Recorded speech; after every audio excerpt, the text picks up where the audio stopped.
ఆయన ఇచ్చే బలం ద్వారా మనకు విజయం. హార్లిక్స్ బూస్ట్ తాగడం ద్వారా మనకు వచ్చే బలం ఏంటి? శారీరక బలం. అర్థమవుతుందా? మనిషికి శారీరక బలం ఒకటే కాదు, మనిషికి మనోబలం కావాలి, ఆత్మీయ బలం కావాలి. ఏమంటే శారీరక బలం ఒకటే సరిపోదు, మన జీవితంలో ఆధ్యాత్మిక బలం కావాలి. దుష్టుని ఎదిరించడానికి, పాపాన్ని జయించడానికి, టెంప్టేషన్స్ని ఎదిరించడానికి మనకి ఏం కావాలి? శక్తి కావాలా? ఆ శక్తి మనం ఎలా పొందుకుంటే దైవికపరమైన శక్తిని మనం పొందుకోవాలి. బైబిల్ గ్రంథంలో దావీదు ఉన్నాడు. దావీదు గొలియాతుని సంహరించాడు. దావీదు సైజ్ ఎంత, గొలియాత్ సైజ్ ఎంత? దావీదు వయసు ఎంత, గొలియాత్ వయసు ఎంత? దావీదు యొక్క యుద్ధ విద్యలు అతనికి ఏం తెలుసు, కానీ ఫిలిస్టీన్ ఛాంపియన్ గొలియాత్కి అన్ని విద్యలు తెలుసు. యుద్ధం ఎలా చేయాలో, ఎటువంటి వ్యక్తిని ఎలా హ్యాండిల్ చేయాలో, ఎటువంటి వ్యక్తికి ఎలాంటి వెపన్ ఉపయోగించాలో అన్నీ బాగా చదువుకున్నటువంటి వ్యక్తి గొలియాత్. అయితే దావీదు గొర్రెలు కాయడం తప్ప ఏమి రాదు. ప్రవేశం ఉందండి యుద్ధాల్లో, కత్తి పడడం తెలుసా?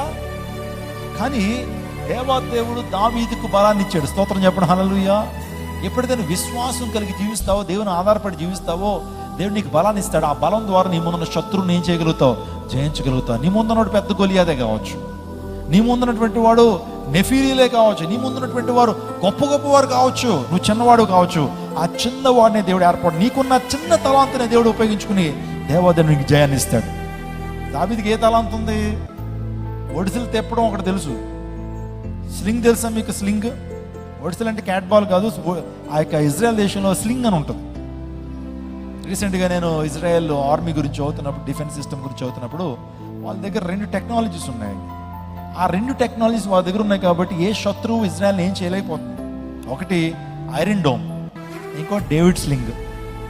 ఈ 2 టెక్నాలజీస్ వారు వాడతారు. David's anti missile defence system మీరు చూస్తున్నారు, దీన్నే డేవిడ్ స్లింగ్ అంటారు. ఆ తర్వాత ఇంకోటి ఏంటంటే ఐరన్ డోమ్ గురించి మనందరికీ తెలుసు. ఈ 2 సిస్టమ్స్ ఇజ్రాయెల్ మెయింటైన్ చేస్తారు. దానికి ఏం పేరు పెట్టారండి?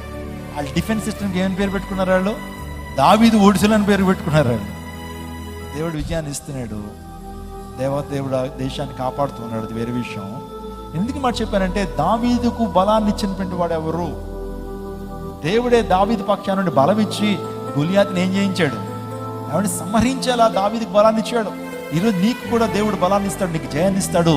ఆయన దక్షిణ హస్తము, ఆయన పరిశుద్ధ బాహు నీకు జయాన్ని ఇస్తాడు. కృంగిపోతూ ఓటమి చెందుతున్న నీకు దేవాదేవుడు అతి త్వరలో విజయాన్ని ఇవ్వబోతున్నాడు. ఆమేన్ చెప్పండి.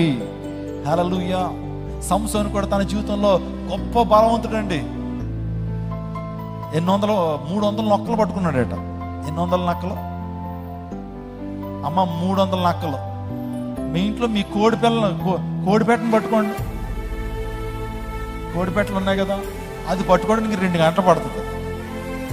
అంటే 2 గంటలు పడుతుంది ఒక్క కోడిపెట్టను పట్టుకోవడానికి, 2 గంటలు పడుతుంది. మరి అయ్యగారు ఎన్ని నక్కలు పట్టుకున్నాడు? ఏమన్నా నక్కలు ఏమన్నా ఈజీగా దొరికితే రామ్మ అంటే వచ్చేస్తాయి.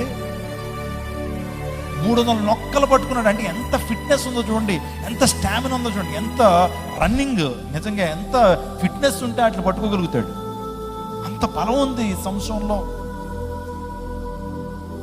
సింహాన్ని ఏం చేశాడట? చేత్తో ఇలా చీల్చేసాడు. సింహాన్ని ఏం చేశాడు? ఏమండి, పందు పొలని మనం 2 భాగాలు ఎలా చేస్తాం కదండి, 2 బద్దలు ఇలా తీసి ఒక బద్దతో 4 తీసుకుంటాం. అలా సింహాన్ని ఇలా పట్టుకుని ఇలా చీల్చేశాడు. అంటే అంత బలవంతుడు సంసోను. 1000 మంది ఫిలిష్తీయుల్ని ఒక పచ్చి దవడ ఎముక తీసుకుని, గాడిద పచ్చి దవడ ఎముక జా తీసుకుని 1000 మంది ఆర్మీని, 1000 మంది సోల్జర్స్ని చంపినటువంటి గొప్ప మహాబలుడు శాంసన్. ఆ బలాన్ని ఎక్కడి నుంచి పొందుకున్నాడు? దేవుడి నుంచి. నాజీరు వ్రతం చేయబడినటువంటి వాడు. మంగలి కత్తి అతని యొక్క తల మీద పెట్టబడలేదు. మద్యపానం ఏనో ద్రాక్ష రసమును ఏనాడు త్రాగినటువంటి వాడు, నాజీరు వ్రతం చేయబడినటువంటి వాడు. ఆ బలాన్ని ఎలా పొందుకున్నాడు? ఎందుకంటే ప్రార్థనాత్మ కలిగినటువంటి వాడు సంసోను. ప్రార్థనాత్మ కలిగినటువంటి వాడు సంసోను. దేవుని ఆత్మ సంసోను మీద ఉన్నది, అందుని బట్టి విజయాన్ని కలిగి ఉన్నాడు. ఈ రోజున నీ మీద కూడా దేవుని ఆత్మ ఉంటే, దేవుని ఆత్మ చేత నింపబడుతున్నప్పుడు నువ్వు శత్రువు మీద విజయాన్ని సాధిస్తావు. ఆ నక్కలను నువ్వు పట్టుకోగలుగుతావు. తోక్కి 3 డేస్ ఏం చేశాడు చెప్పండి? ఆవిడ ఫిలిష్తీయులు చాలా వదిలిపెట్టేశాడు. నక్కని ఏం చేశాడంటే పట్టుకుని 2 నక్కలు పట్టుకుని తోక్కి లింక్ పెట్టి దానిలో ఏం పెట్టాడు? ఒక కాకడా పెట్టి వదిలేశాడు. ఎక్కడ? ఆ ఫిలిష్తీయులు చాలా మొత్తం అదంతా కూడా నాశనం అయిపోయినాయి. వాస్తవానికి వాళ్ళు అలా చేస్తూ ఉంటారు. ఎవరన్నా బాగా పండించుకున్న పంట దగ్గరకు వచ్చి ఏం చేసేవారంటే వీళ్ళు ఆ పంటనంతా పట్టుకెళ్ళిపోతుండేవారు ఫిలిస్తీయులు. అఫ్ కోర్స్ ఇశ్రాయేల్ అందరినీ కూడా దేవుడు ఫిలిస్తీయుల చేతికి అప్పగించాడు దేవుడే. ఎందుకంటే ఇశ్రాయేల్ చేసిన అవిధమైన కార్యాలను బట్టి దేవుడే ఫిలిస్తీయులకి ఇశ్రాయేల్ని అప్పగించాడు. కానీ 40 సంవత్సరాలు చూశాడు, మొర్రపెట్టారు మళ్ళా, అయ్యా ఫిలిస్తీయుల బారి నుంచి మమ్మల్ని రక్షించంటే ఒక హీరో రాబోతున్నాడు మీ మధ్యకి, అతనే శాంసన్. ఒక న్యాయాధిపతి రాబోతున్నాడు, న్యాయాధిపతి ద్వారా మీకు విజయం వస్తుందని దేవుడు మాట్లాడాడు. ఏదైనా సంసోను విజయం పొందుకున్నా, దావీదు విజయాన్ని పొందుకున్న వారికి బలాన్ని ఇచ్చినటువంటి వాడు మన ప్రభు. హల్లెలూయా. దేవుని ఆత్మచేత నింపబడినప్పుడు నువ్వు శత్రువుని ఏం చేస్తావు? జయించగలుగుతావు. మొర్రపెట్టి చేసే ప్రార్థన.